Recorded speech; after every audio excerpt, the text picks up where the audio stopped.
Dans C'est à moi, vous devez constituer la collection d'objets de la plus grande valeur en vous disputant les lots présents sur la table de votre oncle défunt, l'oncle Howard. Placez 7 cartes billets et une carte aide devant vous.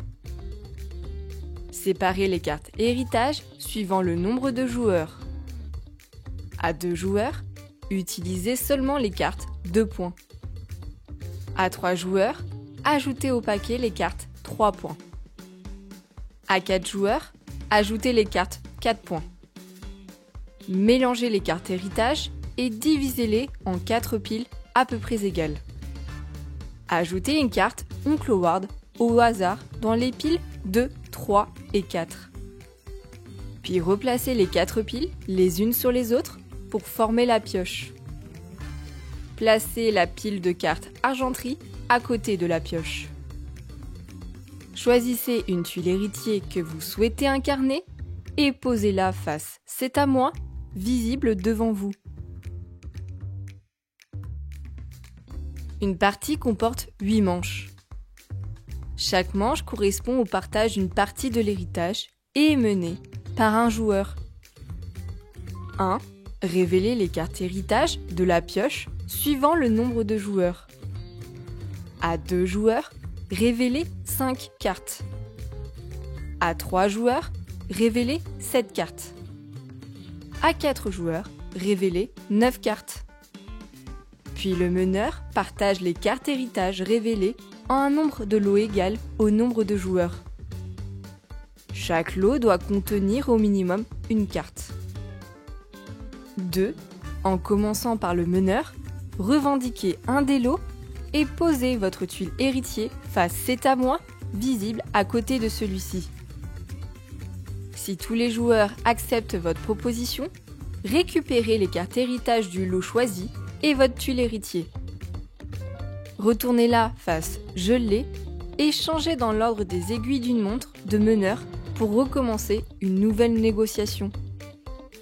Si un joueur refuse votre proposition, il doit placer une de ses cartes billets sur un des lots non choisis par vous et remplacer votre tuile héritier par la sienne face C'est à moi, visible. Les négociations continuent jusqu'à ce que tous les joueurs aient accepté la proposition. 3. Quand il ne reste plus qu'un lot, il revient automatiquement au joueur qui n'a pas encore récupéré de lot pendant cette manche. Il devient alors le premier meneur de la prochaine manche. Lors de la révélation des cartes héritage, si une carte oncle Howard est révélée, appliquez immédiatement son effet. Redistribuez les cartes billets en jeu afin que chaque joueur possède à nouveau 7 cartes billets devant lui.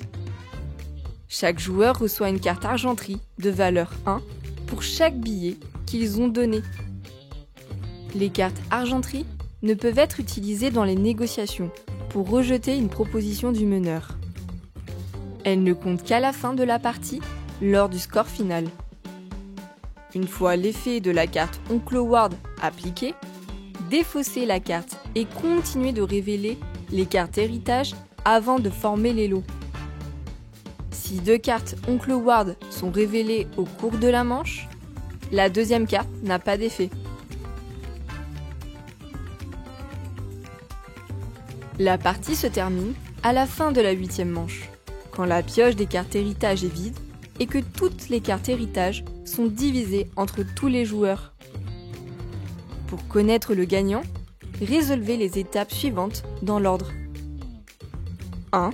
Défaussez face cachée une carte héritage de votre choix pour chaque carte proche envahissant possédée. 2. Préparez face cachée vos différentes collections en associant vos cartes héritage pour maximiser vos points. 3. Révélez à vos adversaires vos cartes héritage de vos collections. Le joueur qui obtient le plus de points, grâce à ses collections, gagne la partie. Divisez l'héritage en lots et essayez de réunir la plus belle collection d'objets.